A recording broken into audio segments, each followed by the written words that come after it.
c'est 10 000 francs CFA. J'étais à terme de mon accouchement. En plus, je n'avais plus rien. Je n'avais plus d'argent. Je suis allée m'installer chez mon frère à l'intérieur d'une ville de la Côte d'Ivoire. Étant là-bas, le jour de mon accouchement, il me restait 10 000 francs. Puisque c'est à Abidjan que j'avais fait mon traitement, c'est à Abidjan que j'avais pratiquement fait tout ce que je devais faire, puisque c'est là-bas qu'il y avait les grands hôpitaux. Donc, quand ma douleur de l'enfantement a commencé, et quand ça a commencé, j'ai pris la voiture dans un hôpital, hôpital comme ça. Quand je suis arrivée là-bas, un petit hôpital, à la PMI, ils ont ouvert mon carnet, ils m'ont dit non, madame, tu ne peux pas accoucher ici. Il faut que tu ailles à Abidjan, en transfert, ambulance. Ceci, elle lui a dit non, que je ne veux pas, parce que je ne veux pas du tout.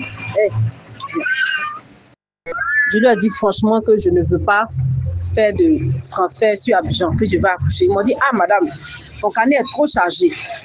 Et ce qu'on voit là, c'est un cas très très délicat, tu ne peux pas accoucher ici. Et je leur ai répondu que je vais accoucher ici. Donc j'ai enlevé pratiquement tout ce que je devais enlever sur mes habits et puis je suis laissée dans l'hôpital. J'ai commencé à crier de 13h jusqu'à 19h. Les femmes là m'ont laissé là. J'ai commencé à implorer la grâce de Dieu. Toutes les prières, pardon qu'ils pouvaient adresser à Dieu et demander pardon pour moi. Elles m'ont dit que je devais même forcément accoucher par césarienne. Je leur ai dit non, Dieu n'a jamais dit qu'il faut accoucher par césarienne, parce que je vous signale que quand j'ai eu le désir de prendre une grossesse, il y avait une Bible à la maison. Et la Bible, tant bien que je ne comprenais rien, je la lisais quand même. Ce que je ne comprenais pas, je remettais mon sort à Dieu. Puis les marabouts avaient dit non, que quand on est enceinte, on ne va plus chez eux là-bas, parce que ça gâte les médicaments. Donc le jour de mon accouchement, j'ai commencé à parler, dire à Dieu, vraiment, je demande pardon pour tout ce que j'ai fait, demander vraiment des pardons pas possibles. Et puis, mon grand frère chez qui j'étais allée rester, il avait appelé une sage-femme en secret à Abidjan, qui s'est déplacée directement sur Boaké. Elle est venue à 19h. Quand elle est arrivée, je n'avais plus de force. Puisque les 4 fibromyalgies étaient dans mon ventre et l'enfant était dedans. Je n'avais plus de force. Donc du coup, n'ayant plus la force, la femme est venue, elle s'est arrêtée derrière, une autre encore à gauche, à droite, et puis une autre devant, et puis l'autre a poussé, l'autre a mis sa main, et puis le petit enfant est sorti. J'ai rendu gloire à Dieu ce jour-là. Je ne connaissais pas Dieu, mais la joie que j'ai ressentie, je n'ai jamais eu cette joie-là. À la suite de ça, je bénis le nom de l'Éternel des armées. Ça a été le premier miracle que l'Éternel a fait dans ma vie. Tant bien que j'ai utilisé des spermes des hommes, j'ai utilisé les cheveux des gens pour les basser. J'ai même mis dans des bédous. Bédou, quand tu es assise entre 4 filles, 5 filles là, tu prends la grâce de tout le monde. Si une doit avoir 200 000, c'est toi qui vas avoir. Si une doit se marier, c'est toi qui dois te marier. Si en tout cas, un homme qui est riche doit l'appeler pour un dépôt ou bien quoi que ce soit, ce monsieur-là, le médicament qui est dans le bédou voit son visage et puis c'est toi que le monsieur voit. Et tout ça, je faisais ça. Mais le Seigneur Jésus-Christ a pris une miséricorde de moi ce jour-là. L'enfant est sorti, tant bien que les médecins m'avaient dit que c'était impossible. Comment ce jour-là, j'ai rendu grâce à Dieu. À la suite de cela, je suis arrivée à la maison. Quand je suis arrivée à la maison, j'avais accouché. N'ayant plus de travail, puisque quand il n'y a plus la grossesse, c'était à la fin de mon contrat à l'administration. Et comme le diable il est mauvais, quand il sait que tu ne renouvelles pas ton contrat, lui, il gâte. Il fait croire que c'était grand-père, c'était grand-mère. Donc, je n'avais plus de travail. Mes économies étaient finies. Le bar aussi, j'avais vendu. La fille aussi ne me versait pas l'argent. Donc, je n'avais plus rien. Et mon grand frère s'est débrouillé pour m'envoyer ce qu'il pouvait. Mais vous savez, quand une personne est possédée par le diable et que son désir, c'est les convoitises de la chair, même si on lui donne 100 francs, 200, 300, même 1000 francs, 2000, même si aujourd'hui tu as faim, quelqu'un t'a aidé, tu vas dire c'est petit. Parce que c'est quand on voit 1 million, 2 millions, 3 millions, on dit c'est l'argent. Donc, ce que mon frère là faisait là, c'était rien devant moi. Et j'ai tenu bon 1 mois, 2 mois, à partir de 3 mois. Je savais que si je restais chez lui, je n'allais pas pouvoir aller encore chez les marabouts. Mais je vous signale que quand j'ai accouché mon fils, 2 jours après, pendant que j'allais me laver, les fibromes qui étaient dans mon ventre, parce que le témoignage, pendant que j'allais me laver, je marchais et puis j'ai senti une grosse boule qui est sortie. Comme je n'ai jamais accouché, que ma mère aussi est décédée, une personne pour m'assister, j'ai dit mais c'est quoi ça? Je regarde, je vois une grosse boule. J'ai appuyé, et puis j'ai pris dans un bidon et puis je suis allée jeter un bidon à la tête coupée et puis je suis allée jeter. Quelques jours après, il y a une maman qui est venue me voir. Quand je lui ai dit, elle m'a dit non, il faut bénir Dieu. Que ces fibromes-là, que Dieu a fait sortir ça. Aujourd'hui, je vous parle à mon ventre très plat. Mon enfant est là, en bonne santé, qui forme. Donc, je disais que quand j'étais chez mon grand frère Nepomuk, j'avais fait de marabout, il fallait reprendre ma vie encore. Donc, du coup, j'ai déménagé de chez mon frère. Mais avant de déménager où j'ai eu l'argent, comme on avait bassé au départ un blanc, dont j'ai appelé le marabout, qui a renouvelé pour un crédit que je devais rembourser après. Donc, le marabout, le blanc m'a déposé 150 000 francs. Quand il m'a envoyé par Western, j'ai pris l'argent et je suis allé louer encore une maison. Je suis allé louer une maison et dit, bon, comme je suis encore jeune, je vais continuer encore de travailler dans les grands bars de luxe. Et j'ai cherché un grand bar de luxe. À la suite de ces maraboutages-là encore, j'ai trouvé un poste encore là. Et j'ai commencé à viser les hommes qui avaient l'argent, encore une fois. Et pendant ce temps, je prenais une servante qui me surveillait l'enfant à la maison. Je surveillais l'enfant à la maison. Je partais et je suis allée demander à quelqu'un s'il ne pouvait pas avoir le contact d'un marabout, encore un grand marabout. Puisque les autres, là, je n'avais plus leur contact, puisque je n'avais plus de mon téléphone que j'avais, je n'avais plus dedans. Donc, et puis eux, ils demandaient vraiment une grande somme. Donc, en ce moment aussi, l'argent était fini, il fallait reprendre à zéro. Donc, il y a un jeune qui m'a mis en contact avec un vaudou. Je suis arrivée là-bas. C'est là maintenant que ma dernière fois, je suis allée voir chez le marabout pour la gloire de Jésus de Nazareth. Et quand je suis arrivée là, le jeune homme m'a dit, oui, je connais marabout, on est parti là-bas. Il m'a dit, tous les brouteurs du quartier vont là-bas. Il dit, d'accord, si les brouteurs vont là-bas, c'est qu'ils connaissent les médicaments. Tous les brouteurs que vous connaissez là, il n'y a pas un seul. Tous, ce sont des occultes. Il y a des sacrifices, quand tu vas faire là, on te dit qu'il faut verser maïs. Ils vont verser maïs. Si poulet a picoré 3, 4, là, tu as 3 ans, 4 ans de vie, c'est vous qui certifiez que c'est la vérité. J'ai vécu ça. Il y a d'autres qui te disent qu'il faut aller coucher avec des cadavres au cimetière. J'ai vécu ça. Mais ils m'ont proposé, je n'ai pas fait. Mais c'est la réalité. C'est vrai. Les spermes des garçons, ils prennent. Et même, il y a des produits, même l'emprunt pour te laver au-dessous. Là. Quand un homme va avec toi, il ne peut plus aller avec une femme. Tout ça, ça existe, c'est la vérité. Et je suis allée le voir, le marabout. Il m'a demandé d'envoyer un poulet à 15 000. Donc, comme je venais à peine de reprendre encore à zéro, j'ai envoyé un poulet. Je lui ai dit 15 000 francs, je n'ai pas l'argent après. Il m'a dit d'accord. Donc, le jour que je devais envoyer les 15 000 francs, il m'appelle, il me dit, ah, que madame, je lui dis, ah, moi je n'ai jamais vu ça. Il dit, comment ça? Il me dit, non, le médicament que j'ai fait là, tu m'as dit d'envoyer poulet, il dit oui. Il dit, poulet là, monsieur, le matin, poulet, il est mort. Que le poulet est mort, je ne l'ai pas touché, il est mort. Moi, je n'ai jamais vu ça. Donc, on ne peut pas poulet mort pour faire sacrifice. Je ne l'ai pas égorgé, je ne l'ai rien fait. Je me suis dit, le matin, poulet, il est mort.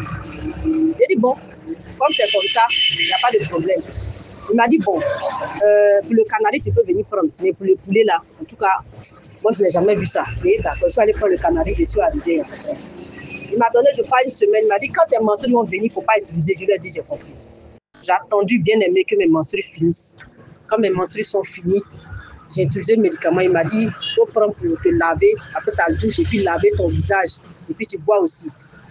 J'ai fait ça le premier jour, après mes menstrues. Le deuxième jour, après mes menstrues. Le troisième jour, mes menstrues sont finies. Ah! Je n'ai jamais vu ça. Il dit, bon, peut-être que c'est quelque chose comme ça. J'appelle le marabout et dit, si tes menstrues sont venues, il ne faut pas prendre. Oh, mes menstrues étaient déjà venues, le premier mois, c'est déjà passé. Donc, j'attends le premier jour. Le deuxième jour, mes menstrues sont là. Troisième, c'est là. Quatrième jour, c'est là. D'accord. Quand c'est fini, je reprends encore dans le même mois. Commencer encore le canari. Je reprends le canari encore sur 3 jours, mes menstrues encore sont revenues. Ça veut dire que dans le mois, mes menstrues sont venues 4 fois sur 4 jours. Ça veut dire que c'est venu 16 jours. C'est là que j'ai pris peur et dit non, ça là, c'est pas la peine. Si je continue comme ça, du moins le sang est en train de couler. Et puis ça fait jusqu'à 4 fois là. Si j'ai fait ça, je vais mourir. À partir de là, j'ai pris la décision de ne plus aller chez les malades.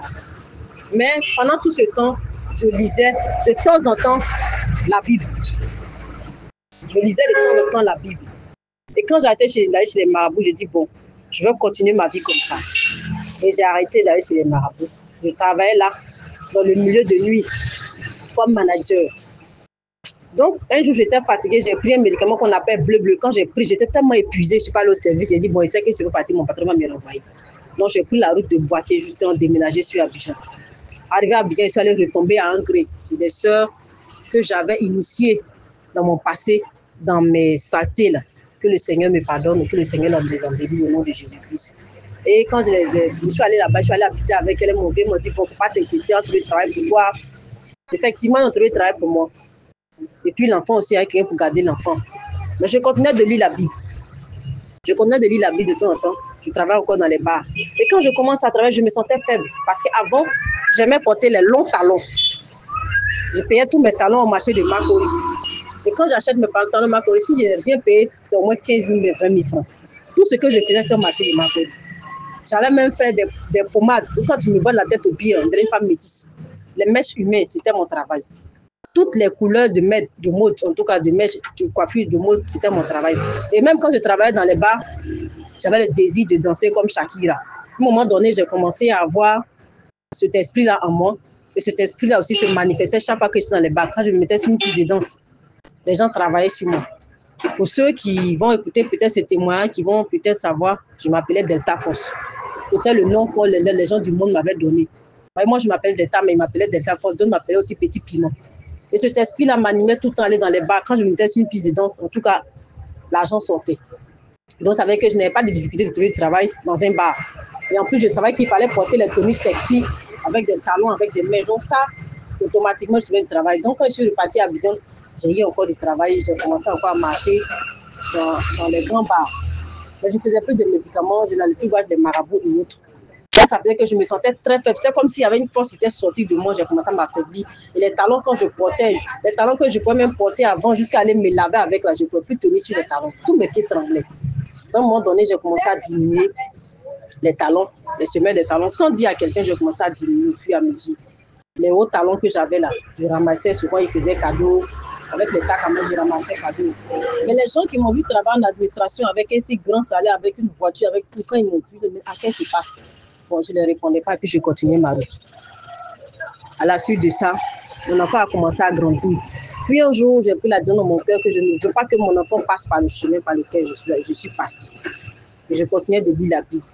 Je continue de lire la Bible. Je lisais la Bible jusqu'à ce qu'un jour je voie dans le passage où Dieu a dit de consacrer son premier-né. Et c'est là que tout a commencé. J'ai dit à Dieu dans mon cœur, bon, je vais te consacrer mon premier-né. Donc après, en gré, le bar où je travaillais, comme je lisais la Bible, j'ai pris la décision de ne plus me prostituer. J'ai pris la décision de ne plus aller avec des hommes pour de l'argent. J'ai pris la décision de ne plus aller chez les marabouts. Tout ça, j'avais pris cette décision. Et à un moment donné, même la dépigmentation de peau, je ne voulais plus.